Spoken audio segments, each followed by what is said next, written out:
अस्सलाम वालेकुम व्यूअर्स, उम्मीद है आप सब खैरियत से होंगे। आज का हमारा उन्वान जो है अदबी असनाफ़ है। हैत के लिहाज से नज़म की इकसाम, यानी हैत यानी शक्ल, फॉर्म के लिहाज से नज़म की दर्जा झैल इकसाम है। मतलब दर्जा झैल इकसाम जो हैं वो मानी जाती हैं। शेर, रुबाई, किता, नज़म। नज़म में आता है पाबंद नज़म, मुरा नज़म, आज़ाद नज़म, मुसम्मत। मुसम्मत में आता है मुसल्लस, मुरब्बा, मुखम्मस और मुसद्दस। शेर, शेर किसे कहते हैं? शेर तारीफ़ इसकी, शेर का लफ्ज़ शाऊर से निकला है, बैत या शेर ऐसे दो हम वज़न मिसरों को कहते हैं जिनमें एक मज़मून अदा किया गया हो।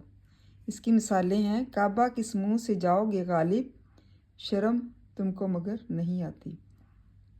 कोई उम्मीद बर नहीं आती, कोई सूरत नज़र नहीं आती। तो हम हैत के लिहाज से जो है नज़म की इकसाम जो है वो पढ़ रहे हैं। हैत का मतलब है शक्ल, बनावट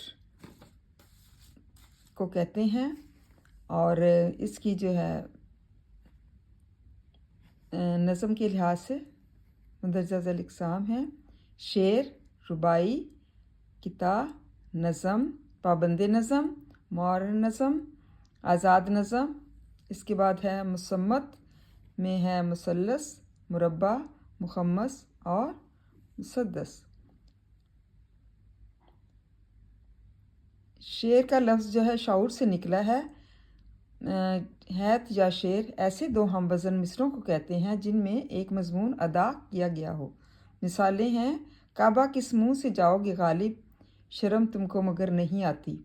कोई उम्मीद बर नहीं आती, कोई सूरत नज़र नहीं आती। तो आपको पता चल गया इसमें कितनी इकसाम है। शेर है, रुबाई है, किता है, नज़म है, पाबंद नज़म। और नज़म के दो हिस्से होते हैं। पाबंद नज़म में रदीफ़ और काफ़िए की पाबंदी करते हैं, और मुर्रा अल्फाज जो काफ़िए के बाद आते हैं बार बार दोहराए जाते हैं। पूरी गज़ल में एक रदीफ़ होती है।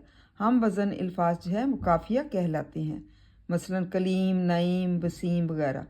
नज़म मुअर्रा ऐसी नज़म होती है, आज़ाद नज़म होती है। वज़न और बहर की पाबंदी लाजमी होती है, काफ़िया और रदीफ़ इसमें नहीं पाया जाता है। मुसम्मत में शायरी के औज़ार आते हैं, वज़न आते हैं, मुसल्लस और मुरब्बा।